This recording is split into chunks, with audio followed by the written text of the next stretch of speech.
Welcome dear students, आप सभी का एक बार फिर से स्वागत है मेरी यूट्यूब चैनल टेस्टी मैथ में। जैसा कि आपको पता है कि हमारा जो क्विक रिवीजन क्लासेस चल रही है और मैं आपके लिए 2 चैप्टर्स के पहले ही आपको क्विक रिवीजन लेके आ चुका हूं। अब आज जो हमारा चैप्टर 3 है, लीनियर इक्वेशन 2 वेरिएबल्स सिमल्टेनियस हैं ये इक्वेशंस, तो इससे रिलेटेड ये टॉपिक हैं, इनको आज हमें क्विक रिवीजन करना है। ठीक है, तो आप बने रहिए मेरे साथ मेरे चैनल पर टेस्टी मैथ में। और अगर आपको चैनल हमारा अच्छा लगता है तो like, subscribe and share.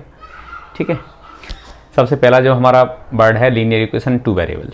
Linear equation, तो इसमें से हम ये देखेंगे linear equation when a polynomial is equated to 0 then it is called an equation. तो इसी तरह से अगर हमारे पास में linear polynomial ax plus b की ये स्टैंडर्ड फॉर्म थी, अब इसको हम इक्वल टू 0 रख देते थे तो लीनियर इक्वेशन बन जाती थी। और ये कैसी होती थी? 1 वेरिएबल। कैसी है ये? 1 वेरिएबल है। और यहाँ पे क्या होता था? a is not equal to 0, ये कंडीशन आती थी। अब यहां से इसका जब भी हम सॉल्यूशन देखते थे तो क्या आता था? 1 एंड ओनली 1 सॉल्यूशन आता था इसके लिए। और जो ग्राफ आता था वो क्या आता था? Straight line. स्ट्रेट लाइन ये किसके लिए? 1 वेरिएबल वाले के लिए। अब बात आती है हमारे यहाँ पे लीनियर इक्वेशन है विद 2 वेरिएबल्स। ठीक है, लीनियर इक्वेशन विद 2 वेरिएबल, यानी कि यहाँ से और जो देखेंगे ax प्लस अब by, x भी वेरिएबल है और y वेरिएबल। यहाँ पे केवल क्या था? ओनली x वेरिएबल था। इनको प्लस सी इक्वल टू 0 कर दिया हमारे। इसके लिए कंडीशन क्या होगी? यहाँ पर हमारे पास में a b c ये क्या है? रियल नंबर है। यहाँ भी दोनों ये रियल नंबर थे but a is not equal to 0 था। लेकिन यहाँ पे क्या होगा? a is not equal to 0, also b is also not equal to 0।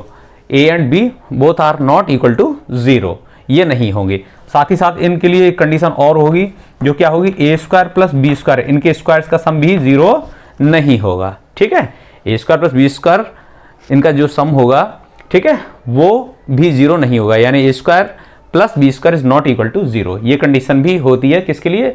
Linear equation with 2 variables. ठीक है, अब बात आती है इसके ग्राफ के लिए। तो ग्राफ इसके लिए, क्योंकि ये लीनियर इक्वेशन है, इसका ग्राफ इसका भी स्ट्रेट लाइन ही आएगा। ठीक है, कैसा आएगा? इसका ग्राफ भी स्ट्रेट लाइन ही आएगा। ठीक है, और सॉल्यूशन इसके लिए 1 एंड ओनली 1 सॉल्यूशन था। किसके लिए? 1 वेरिएबल वाले के लिए। यहां पर अब हमारे पास में वेरिएबल जब 2 आ जाएंगे तो इनका जो सॉल्यूशन निकालेंगे, x की आप डिफरेंट वैल्यूज पुट करते चले जाएंगे तो y के लिए जो वैल्यू मिलेंगी वो डिफरेंट वैल्यू गेट होती है, डिफरेंट वैल्यूज। ठीक है, सपोज करो आपके पास 2x plus 3y equal to 6 दे रखा है। यहाँ से हम x इक्वल टू जब 0 रखेंगे तो y क्या मिल जाएगा? यहाँ से ये 0 हो जाएगा, y इक्वल टू 2 आ जाएगा।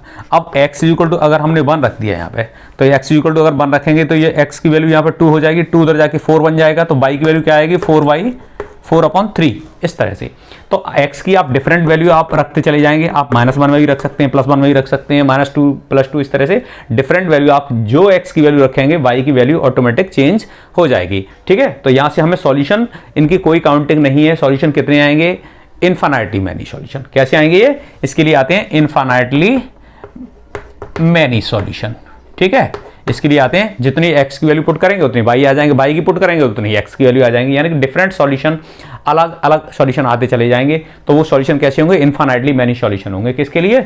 Linear equation with 2 variables. किसके लिए? 2 वेरिएबल्स। ठीक है, अब बात आएगी यहाँ पे हमारी कौन सी? पेयर के लिए। अब एक ऐसी इक्वेशन और चाहिए हमें, तब बनेगा हमारा पेयर। और वो भी कैसा होगा? सिमल्टेनियस लीनियर इक्वेशन होगी, यानी कि a1x plus b1y plus c1 equal to 0 ये होगा। दूसरा होगा a2x plus b2y plus c2 equal to 0। अब ये पेयर बन गया हमारे पास है, इसको बोलते हैं हम पेयर। जोड़ा बन गया, इनका पेयर बन गया। और इन दोनों के लिए क्या होगा? a1 b1 c1 a2 b2 c2, ये 6 जो हमारे कोएफिशिएंट दे रखे हैं, ये दोनों, ये सभी के सभी क्या होंगे? ये रियल नंबर हैं। ये क्या होंगे? रियल नंबर हैं। ठीक है, और जिसमें से a1 b1, यहाँ से a1 b1 और a2 b2, यानी कि ये 0 नहीं होंगे, नॉट 0। कैसे होंगे? Not equal to 0। और ये भी नॉट इक्वल टू 0, दोनों के दोनों ही 0 नहीं होंगे। ठीक है, यानी कि अगर ये 0 हो गए तो 1 वेरिएबल रह जाएगी, ये 0 हो गया तो ये 1 वेरिएबल रह जाएगा, यानी एक वेरिएबल कम हो जाएगा, तो 2 वेरिएबल नहीं रहेंगे। इसलिए ये क्या हो जाते हैं हमारे पास? न तो a0 होगा, ना ही b0 होता है। ठीक है, तो इस तरह से हम इनको लिख लेंगे। साथ ही साथ एक जो कंडीशन आ रही थी यहाँ से, a1 square plus b1 square is not equal to 0। दूसरा ये था a2 का स्क्वायर प्लस b2 का square is not equal to 0। ये कंडीशन भी होती है इनके लिए, जो हमने पहले ही बता दी तुम्हारे लिए। क्या था, जो रियल नंबर होते हैं a और b, जो कोफिशिएंट है x और y के वेरिएबल्स के, वो भी 0 नहीं होने चाहिए, साथ ही साथ उनके स्क्वायर्स का सम भी 0 नहीं होना चाहिए। तो ये कंडीशन हो गई किसके लिए, pair of linear equation two variables. ठीक है, तो हमारा ये टॉपिक यहाँ से ये क्लियर कर लिया, ये कर लिया, कंडीशन हमने देख ली। इसके लिए हमने देख लिया कि इसके लिए क्या कंडीशन होती है, ये कंडीशन इसके लिए आती है a1 square plus b1 square is not equal to 0, a2 square plus b2 square is not equal to 0। ठीक है, तो दोनों ही इक्वेशन के लिए जो ग्राफ मिलेगा, पहली वाली के लिए भी स्ट्रेट लाइन आएगा और इसके लिए भी स्ट्रेट लाइन आएगा, यानी कि दो स्ट्रेट लाइन अब हमें मिलने वाली हैं। ठीक है, दो स्ट्रेट लाइंस अब हमें मिलने वाली हैं। उन दोनों स्ट्रेट लाइन से हम देखेंगे कि किस तरह से हमारा ग्राफिकल जो रिप्रेजेंटेशन होगा वो किस तरह से होगा। ठीक है, साथ ही साथ वो दोनों लाइंस एक दूसरे को कैसे इंटरसेक्ट करेंगी या नहीं करेंगी, उसके लिए हम अगला टॉपिक पे पहुंचते हैं। अब देख लेते हैं हमारे पास में अब जो लाइंस आएंगी दोनों की दोनों इक्वेशन के लिए, क्या क्या इक्वेशन थी हमारे पास में, a1x plus b1y plus c1 equal to 0, और दूसरी क्या थी इसके लिए जो पेयर था a2x plus b2y plus c2 equal to 0। ये दे रखा था हमारे पास में पेयर। ठीक है, ये पेयर दे रखा है। अब यहाँ से इसके लिए भी स्ट्रेट लाइन आ रही है, स्ट्रेट लाइन आ रही है, और एक इसके लिए भी स्ट्रेट लाइन आएगी।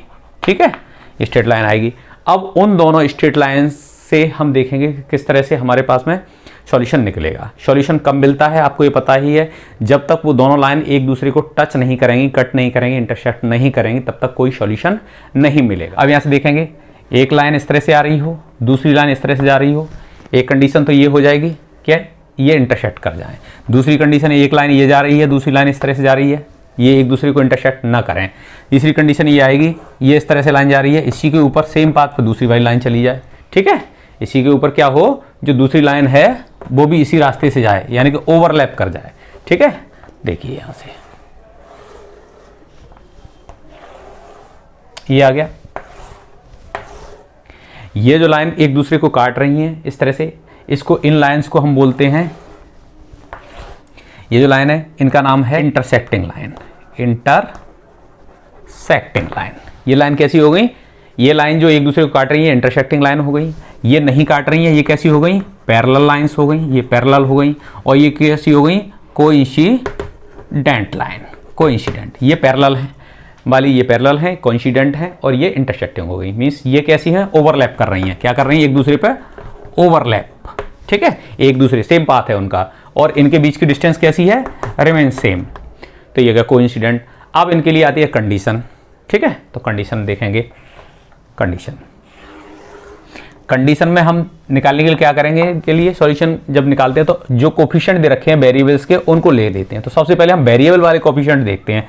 a1/a2 निकालते हैं एक रेशियो, और b1/b2 रेशियो निकालते हैं। a1/a2 निकालते हैं और b1/b2 निकालते हैं। a1/a2 और b1/b2 सिर्फ ये निकालते हैं पहले रेशियो, और आगे इससे बढ़ते ही नहीं है। जब ये रेशियो हम देखते हैं कि जब ये रेशियो वेरिएबल्स वाले ही रेशियो आपस में क्या होंगे, या तो बड़ा होगा ये वाला a1/a2 बड़ा होगा, या b1/b2 बड़ा होगा। जब ये इन दोनों में क्या कंडीशन आएगी, जब ये बराबर नहीं है, इन दोनों में जब ये रेशियो और ये रेशियो आपस में बराबर नहीं है, तो फैसला यही हो जाएगा, फैसला यही हो जाएगा। कहीं आगे जाने की जरूरत नहीं है कि फैसला क्या होगा, कि सॉल्यूशन हमें मिल जाएगा, या तो ये बड़ा होगा या ये बड़ा होगा, एक ही इनमें से बड़ा होगा, एक रेशियो बड़ा होगा। जब इक्वल नहीं है तो क्या आ गया इनके लिए, वन सॉल्यूशन। कैसा, वन सॉल्यूशन, जिसको बोलते हैं यूनिक सॉल्यूशन। क्या बोलते हैं, यूनिक सॉल्यूशन मिल जाएगा। पैरेलल वाली कंडीशन में ये था। अब दूसरी कंडीशन, ये बराबर नहीं थे, अब ये बराबर होंगे। अगर ये बराबर हैं तो फैसला कौन करेगा, अंपायर करेगा, मींस कांस्टेंट टर्म करेगी।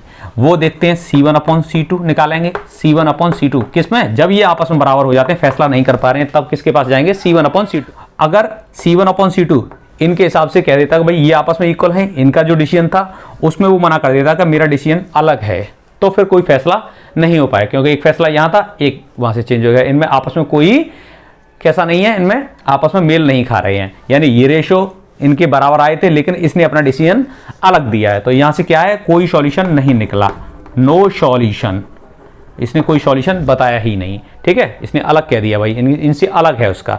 अब यहाँ पे क्या है, इसने भी कह दिया, अंपायर ने भी, कि जो तुम्हारा डिसीजन है वही मेरा डिसीजन है, यानी रेशियो तीनों ही बराबर है। जो पहले का रेशो था वही दूसरे का है, वही तीसरे का है, ठीक है। तो इनका भी रेशो वही आ रहा है, तो यानी सॉल्यूशन ही सॉल्यूशन है। इनफाइनाइटली मैनी सॉल्यूशन होंगे। यहाँ से कैसे होंगे? इनफाइनाइटली मैनी सॉल्यूशन हो जाएंगे इसके लिए, इस कंडीशन में, ठीक है। यहाँ नो सॉल्यूशन इस वाले में, यहाँ वन सॉल्यूशन था यानी यूनिक सॉल्यूशन था, एक जगह कट रहे थे, एक सॉल्यूशन था, यहाँ कहीं कट ही नहीं रहे हैं, नो सॉल्यूशन। और यहाँ पे इनफाइनाइटली हर जगह कट कर रहे हैं, टच कर रहे हैं, इंटरसेक्ट कर रहे हैं, इनफाइनाइटली मैनी सॉल्यूशन हो जाएंगे। अब देखिए, जब सॉल्यूशन मिलता है किसी भी जगह हमें, जब भी सॉल्यूशन मिलेगा तो सिस्टम हमारा कैसा होगा? कंसिस्टेंट होगा। और जब सॉल्यूशन नहीं निकलेगा तो इनकंसिस्टेंट हो जाएगा। जब भी सॉल्यूशन मिलता है तो हमारा सिस्टम कैसा हो जाता है? वो कंसिस्टेंट हो जाता है। और जब सॉल्यूशन नहीं निकलता है तो इसको हम कहते हैं इनकंसिस्टेंट। तो सॉल्यूशन कहाँ मिल रहा है? एक तो यहाँ मिल रहा है, चाहे वन मिले चाहे मैनी मिले, और एक यहाँ पे एक है, यहाँ अनेक है, तो यहाँ दोनों जगह सॉल्यूशन मिल रहे हैं, इसलिए सिस्टम कैसे हो गई? कंसिस्टेंट हो गई, कंसिस्टेंट। और ये भी कंसिस्टेंट हो जाएगा, ये भी कंसिस्टेंट हो जाएगा। लेकिन जहां सॉल्यूशन नहीं मिलेगा वो क्या हो जाएगा? इनकंसिस्टेंट हो जाएगा, ये हो जाएगा इनकंसिस्टेंट, ठीक है। सॉल्यूशन नहीं मिल रहा है इनकंसिस्टेंट, सॉल्यूशन मिल रहा है कंसिस्टेंट। तो दो जगह सॉल्यूशन मिले थे तो वो कैसे हो गए? कंसिस्टेंट हो गए। जहां सॉल्यूशन नहीं मिला था हमें, इस जगह सॉल्यूशन नहीं था, तो ये इनकंसिस्टेंट हो गया, ठीक है। अब बात आती है कि ये भी कंसिस्टेंट है, ये भी कंसिस्टेंट है, फिर इनमें फर्क क्या रहा? ये कैसा कंसिस्टेंट है? क्योंकि यहां पे ये सारे के सारे कोएफिशिएंट एक दूसरे के रेशो इक्वल है, यानी कि ये लाइन क्या होती है? ओवरलैप कर रही है, हर जगह कट कर रही है, टच कर रही है, हर जगह से सॉल्यूशन मिल रहा है, यानी एक दूसरे पर डिपेंडेंट है। ये कैसे हैं? ये सिस्टम क्या है? एक दूसरे पर डिपेंडेंट है। तो ये डिपेंडेंट भी है, डिपेंडेंट, ठीक है। ये इंडिपेंडेंट है, ये क्या है? ये इंडिपेंडेंट है और ये डिपेंडेंट है। ये इंडिपेंडेंट है, ये किसी पर डिपेंड नहीं है, और ये डिपेंड है, एक दूसरे पर डिपेंड है हर जगह, ठीक है।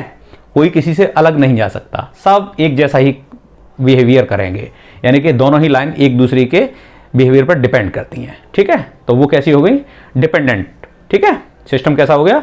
ये कंसिस्टेंट के साथ साथ ये डिपेंडेंट भी हो जाएगा, ठीक है। तो हमारे पास में ये हमने देख लिया, यहाँ से स्ट्रेट लाइंस हो गई थी, कंडीशंस इसके लिए क्या क्या हो गई वो देख लिया, सॉल्यूशन देख लिया, सिस्टम देख लिया, ठीक है। तो ये क्या आया था? यहाँ से ये ग्राफ हो गया था हमारे पास में, किस तरह से ये ग्राफ हो गया था। यहाँ से ये लाइन्स आई थी, इनके नेम, स्ट्रेट लाइन कैसी थी, ठीक है, इंटरसेक्ट कर रही थी यहाँ पे, और ये कंडीशन हो गई थी।